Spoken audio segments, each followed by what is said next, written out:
Welcome back to Nick Lenz's Comic Corner, Classics as Non-Classic. This is episode number 1013 and Doubleshot number 907. I got two Marvel trades, both of them start eras, per se. Yep. First up, it's Iron Man, Heroes Return, a complete collection. Book 1. This collects the first 14 issues of Iron Man Volume 3, Captain America Volume 3, Issue 8, Quicksilver number 10, Avengers Volume 3, number 7, the Iron Man / Captain America 1980 Annual, and Fantastic Four Volume 3, number 15. Now, the thing with these issues are that this whole thing is written by Kurt Busiek. Despite the fact there's few other writers is listed on here, Kurt Busiek does all the Iron Man issues in this book. Mark Waid does, I believe he does the Captain America book. Yeah. Roger Stern does, I think he does the annual, if I'm not mistaken. I think he does the annual because Chris Claremont does Fantastic Four issue, Josh and Joe Inklin does the Quicksilver issue, and there's also Richard Howard. The artwork is done by Sean Chen, Pat Zurcher, Andy Kubert, Derek Usan, the awesome George Perez, and Salvador LaRocca. And these are the cover arts for these issues. The Iron Man issues, the first two, 6, 8, and 9, is done by Sean Chen, Eric Cannon, who's one of the inkers here, and Liquid, who is the colorist. Of course, Sean Chen pretty much does most of the covers anyways, with a bunch of other different artists. Now, the thing with this book is this. Iron Man simply came back after the events of Heroes Reborn. This is Heroes Return. My friend Edgar loves this era of Iron Man. Of course, I wasn't reading this era. I was actually, believe it or not, when I started reading comic books 15 years ago, this era was almost over by the time I started reading comic books. The first arc I read for this particular run, believe it or not, was actually the Best Defense story, which I actually, believe it or not, actually bought. Most of the entire storyline, with the exception of, I think it was like the last issue, think about like the first couple issues of it, from an antique store up in upstate New York in Oneonta. That's how I got it. Now, Kurt Busiek definitely was the original writer of this particular run. This run had about 2 or 3 different writers on it. If you're wondering how long this run lasted for, it was 89 issues, which, wow, compared to a lot of runs nowadays, you're probably like, oh my gosh, we have a run that lasted 100 issues. Yeah, someone shoot the writer. Because not a lot of books nowadays from Marvel even last this long. Some are barely lasting 50 issues if they're lucky. But 89? Wow. Oh, by the way, here's the thing about the annuals. Do you know how many annuals this run published? 4. Yes, 4. The last annual published in 2001. And these were also for Iron Man, the last annuals they published for years. Up until the annual for Iron Man Volume 4 happened. Yeah, the succeeding volume had one annual. Yeah, each volume since then has always had at least one annual published. The current run, as far as I know, by Dan Slott has not had an annual release yet. Bendis did not have an annual, as far as I know. No, he never did, not at the top of my head. Karen Gillian did have an annual. I know that Matt Fraction put out at least 2. Yeah, he put out at least two I could think of. Yeah, but this run? Just 4. That was it. This book has got a ton of basically good supporting characters. You have War Machine, Pepper Potts, Happy Hogan. This is, of course, like 6 years, like almost, I think it's been, like at this point, it was almost 8 years before he died. Yes, because he died in 2006 thanks to Civil War 1. Let's see. No, they don't throw Bethany Cable in here. Nope. Basically, Iron Man has started up a new company. I think it's like, what is the name of the company? Because apparently he doesn't want to get Stark Ferrutra for some reason. I don't know why. But that's just basically where he is. The first issue is a very good start for the series. Is that we have guest star appearances by a couple noteworthy people. Well, few people. We have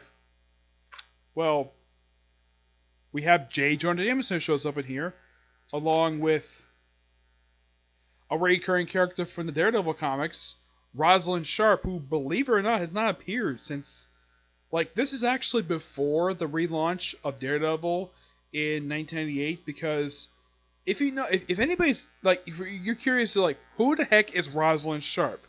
This woman right here, this lovely woman with her white chicken hair, that is Rosalind Sharp. And believe it or not, she is Foggy Nelson's mother. That is not a joke. Apparently, he never knew this woman was his mother. Yeah, from what I remember reading about some Daredevil issues, of course, recently, is that she was a woman who hired both Matt Murdock and Foggy Nelson to restart their firm with her as partners. And oh yeah, apparently she did not approve of Foggy dating Liz Allen. That was during a brief period of time when Harry was dead. Yes, Harry Osborn was dead. This was of course before the whole Brand New Day stuff where they resurrected him, and apparently him and Liz Allen are divorced, and now he has 2 kids. Yep. We also see that Norman Osborn shows up. By the way, this is actually the first time Norman Osborn has ever shown up in an Iron Man comic. Yes, that is something interesting about Norman Osborn. He's never appeared in an Iron Man comic. After this, he would not appear in Iron Man comic again until 2009. Yes, he would not return to the Iron Man comics for 11 years. For good reason. He's a Spider-Man character. Why would he appear in Iron Man? Yep. Yes, War Machine is in here. Doesn't do very much. But it's great that we brought back Pepper, which... good job on the part of Kurt Busiek bringing back this character. Yeah. He also basically gets Whiplash's run. Now, this run is also noteworthy for the debut of this armor. This armor he actually would have for pretty much most of this run. Now, toward the end of the issues in here, he gives himself a girlfriend. A woman who happens to be the daughter of his business partner. Well, the other owner of Stark Fujima. I'm not really sure exactly how the heck that was accomplished, where the name of Stark, I think it was like Stark International, where it was made into, like, Stark Fujima. Now, basically what Tony Stark did, he basically started a consulting firm. Basically Iron Man. Now, thanks to him coming back, he's able to legally prove he's actually him. He was able to get back his entire fortune, all the possessions, but not buy back his company. Nope, he decided to start with a brand new company. I think it's called Stark Solutions, I think it is. Yeah, Stark Solutions. Which, by the way, that was also a name they used in the series Iron Man Adventures, as they started a company to rival Stark International, and the show was run by Obadiah Stane, just like it was in the movies. Yes, and by the way, Stark Solutions is also part of the big conglomerate in the current Iron Man book, Tony Stark Iron Man, Stark Unlimited. Yeah, it's one of the many companies owned by Stark Unlimited. Yeah, pretty much, if you need Iron Man to go someplace, beat up some international criminals, he's up for sale. Yep, and he just basically, just an excuse for Iron Man not to have to deal with all business stuff. Yep. Now, he also has an encounter with Warbird, aka Carol Danvers. You're probably thinking, now when you look at this costume that Carol Danvers wears, you're probably thinking, yeah, that's Miss Marvel. Well, when she was Miss Marvel. Yep, but during this period of time, she decided to call herself Warbird. This, I have no idea why they decided to call herself that. Yeah, she was only called that back in the early 2000s. And then she switched back to be Miss Marvel, and of course they do reference some stuff that happened in the awful Avengers 200 where she was abducted by a Mortalist and raped and impregnated by him. Just so he could bring a birth to himself. Just so he got Carol get birth to himself in the real world. Of course he got eliminated Avengers in number 10 because even Chris Claremont knew, yeah, that story was stupid. And of course Jim Shooter himself has actually apologized for the issue. Oh, and the Live Free, this whole crossover they have where it involves like these 4 books, Iron Man, Captain America, Avengers, and Quicksilver, Live, Free, or Die. Yeah, Carol Danvers is the one to instigate this whole story. It's a 4-part story. And I'm thinking, now last time I checked, now Captain Marvel, and this of course was Genuine Captain Marvel, his book was published this time. He's a Kree. Why isn't his book part of this? I mean, I get why Iron Man, Captain America, and Avengers part of the group, part of this event, because they're old friends of the original Captain Marvel, and of course they dealt with the Kree. Why Quicksilver? Quicksilver has barely dealt with the Kree. Heck, even at this point, I don't think he's ever dealt with. That's why his book was basically tied into it. I have no idea. If I get a chance to meet Jonathan Renner, I probably would ask him that. Though here's the interesting thing about this crossover. Kurt Busiek wrote the first part of the crossover, which was Iron Man, and he wrote the conclusion. Yes, the Quicksilver issue is done by Jonathan Renner and Joe Edick. The Captain America issue is done by Mark Waid. This is, of course, during his second era of the book. Yep. And yes, the Mandarin shows up here for a quick little two-part that was Revenge the Mandarin. Like, if you're an Iron Man fan, you definitely would enjoy this because it's returned to form, and yes, in the end of this trade, they do reference the awful Crossing storyline. Yes, the storyline was awful because apparently Marvel at the time thought it'd be a good idea to retcon that apparently Iron Man was his agent for Kang the Conqueror for years. Which I think a lot of Marvel creators basically working the story. Yeah, that was stupid. Really stupid. So they brought in a teenager to run the book for up until the book's relaunch, thanks to Heroes Reborn. But thanks to Heroes Return, which had all the superheroes come back, mainly the Avengers Fantastic Four, well, there's that. Yeah. But as for why Fantastic Four isn't here, well, because it's a minor crossover with Iron Man. Basically because the story starts there, gets wrapped up in the Iron Man issue. Yep. Oh yeah, and there's also a guest star appearance with the Black Widow. Why not? Because she first appeared in an Iron Man story, so why not have her frequently appear in Iron Man? That's the thing with Black Widow. She made her first appearance in an Iron Man story, and yet she frequently appears in this comic book. Not Hawkeye, mind you. Yes, Hawkeye very rarely appears. I mean, when was the last time anybody could think of that Hawkeye has shown up in an Iron Man comic? And he made his debut in an Iron Man story. As far as I know, I think the only time he actually guest starred in the book was maybe whenever the Avengers showed up. Yep. But this book is fantastic. This book, a 9.5 out of 10. Really, really good.